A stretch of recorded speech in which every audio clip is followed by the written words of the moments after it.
Video में हम बात करेंगे कि शुगर की दवाई अगर आप खाते हैं, जो कि ट्रेडिशनल एलोपैथिक दवाई है, जिसे हम मेटफॉर्मिन कहते हैं, ग्लूकोफेज के नाम से भी जानी जाती है। तो अगर आप ये दवाई खाते हैं तो उम्मीद है कि आपके डॉक्टर ने आपको बताया होगा कि ये दवाई किसी भी खाने के साथ खाई जा सकती है। और उसकी वजह यह है कि कुछ लोगों को ये सूट नहीं इतनी करती और पेट दर्द, गैस और इस तरह की शिकायत होती हैं। तो वो शिकायत कम हो जाती हैं अगर आप इसको किसी खाने के साथ खा लें।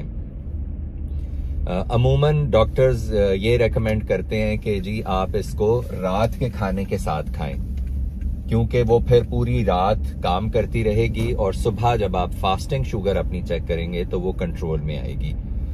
एक चीज ये याद रखने की है, अगर ये एहतियात करने के बावजूद आपको पेट दर्द, गैस और इस तरह की शिकायत होती हैं तो फिर ये ग्लूकोफेज और जो यानी मेटफॉर्मिन है, इसको खाने के लिए या ये आप अपने डॉक्टर को कहें कि आपको एक्सटेंडेड रिलीज, जिसे स्लो रिलीज भी कहते हैं, वो दे दे।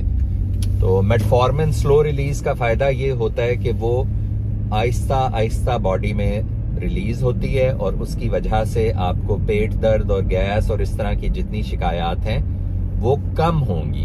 हो सकता है खत्म ना हो, लेकिन कम जरूर हो जाएंगी।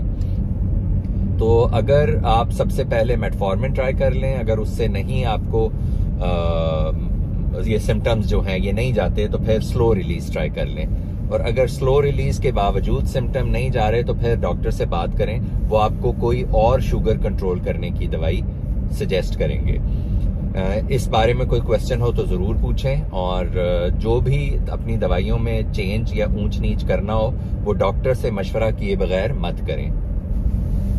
Thanks for watching.